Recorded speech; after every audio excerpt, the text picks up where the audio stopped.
कल मुख्यमंत्री आतिशी ने प्रेस वार्ता करके आरोप नहीं लगाए थे, प्रमाण दिखाया था कि कैसे 22 नवंबर को भाजपा ने चुपचाप से दिल्ली में कुछ मंदिर और बौद्ध स्थलों को तोड़ने का आदेश पास भी कर दिया।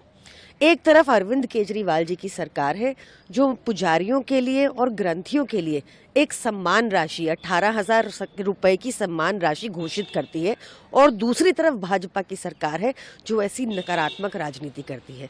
भाजपा दिल्ली में रोहिंग्या को बसाती है, पूर्वांचलियों के वोट कटवा रही है। भाजपा हरियाणा के मौलवियों की तनख्वाह 16,000 प्रति महीना कर देती है, और दिल्ली में पुजारियों और ग्रंथियों के लिए जो सम्मान राशि घोषित की है 18,000 रुपए प्रति महीना, उसका विरोध कर रही है। तो मैं भगवान राम से ये प्रार्थना करूंगी कि भाजपा को सद्बुद्धि दे, और जैसे अरविंद केजरीवाल जी ने दिल्ली में पुजारियों और ग्रंथियों के लिए 18,000 रुपए प्रति महीना की एक सम्मान राशि की घोषणा की है, वैसे ही वो अपने बाकी 20 राज्यों में भी, भाजपा अपने बाकी 20 राज्यों में भी उनको उसको फॉलो करे और वैसे ही अनाउंस करे।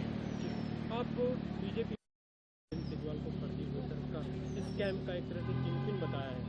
देखिए, भाजपा को ये इस मुद्दे पर प्रेस वार्ता करने की या पोस्टर जारी करने की क्या जरूरत है? भाजपा नौटंकी कर रही है, सारी एजेंसीज उनके पास है, वो अब तक सो क्यों रहे थे? ये सब भाजपा इसलिए कर रही है क्योंकि वो बिल्कुल बुरी तरह बौखलाई हुई है। उनके पास दिल्ली के लिए ना कोई सीएम चेहरा है, ना कोई प्लान है, ना कोई विजन है। इसलिए उन्होंने सारे अनैतिक तरीके अपनाने का प्रयास कर रही है।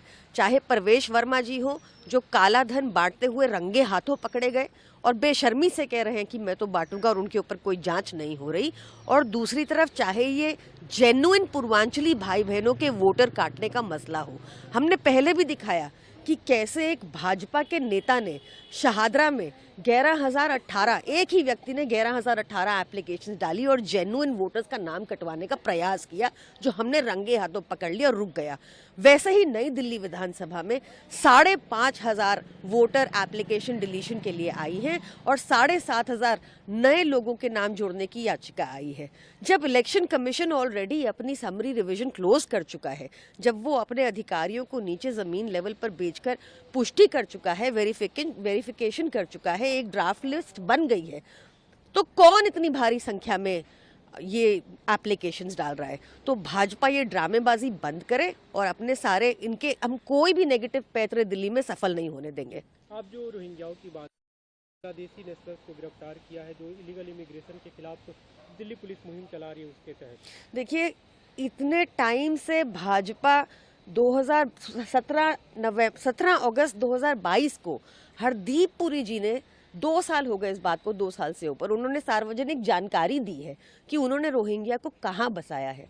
तो ये सब छोड़कर अगर सिर्फ हरदीप पुरी जी को अरेस्ट कर लेंगे तो पता चल जाएगा कितने रोहिंग्या कहां हैं और कहां बसाए गए हैं। स्पष्टीकरण दे चुके हैं कि उस ट्वीट के बाद उन्होंने सफाई दी थी कि ऐसी कोई कोशिश नहीं है केंद्र सरकार की कि इन लोगों को बचाने की, फिर भी आप लोग उस पर आरोप लगा रहे हैं। देखिए, आरोप की बात ही नहीं है, ये तो बच्चा जानता है कि बॉर्डर सुरक्षा देश की अमित शाह जी के अधीन आती है, और देश में अगर कहीं भी इलीगल इमिग्रेंट्स हैं तो वो सीधे सीधे अमित शाह जी का फेलियर है।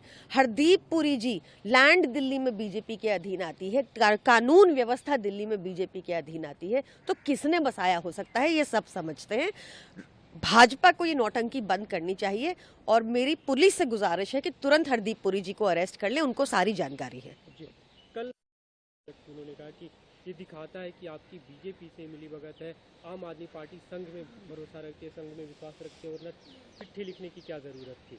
और संदीप दीक्षित जी का ये बयान दिखाता है कि वो बीजेपी के बोल रहे हैं।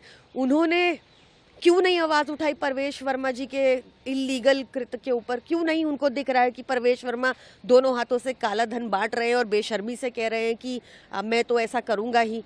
क्यों नहीं उनको दिख रहा है कि कोई पुलिस एक्शन नहीं ले रही? क्यों नहीं उनको दिख रहा है कि बीजेपी इस पर चुप है?